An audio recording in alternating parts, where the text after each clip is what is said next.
বন্ধুরা, আজকে যাচ্ছি আন্তর্জাতিক ২৯তম বাণিজ্য মেলায়। আজকের ভিডিওতে দেখাবো কিভাবে কম খরচে বাণিজ্য মেলায় ঘুরে আসবেন এবং কি কি দেখতে পাবেন এবং কোথায় খাবেন, সবকিছু থাকবে আজকের এই ভিডিওতে।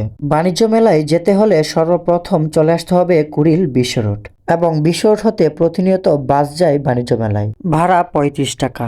বাণিজ্য মেলার ভিতরে খাবারের প্রচুর পরিমাণ দাম হয়, বাহির থেকে চাইলে খেতে পারেন। আপনারা চাইলে অনলাইনে কেটে নিতে পারেন টিকিট। জনপ্রতি টিকিট মূল্য হচ্ছে ৫০ টাকা এবং মজার বিষয় হচ্ছে ১২ বছরের নিচে হলে হচ্ছে ২৫ টাকা।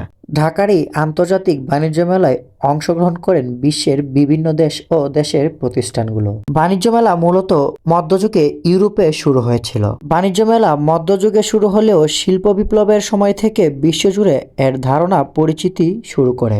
এবারের বাণিজ্য মেলায় রয়েছে অসংখ্য পরিমাণ পণ্য, ক্ষুদ্র কুটির শিল্প থেকে শুরু করে রয়েছে নিত্য প্রয়োজনীয় নানান পণ্য।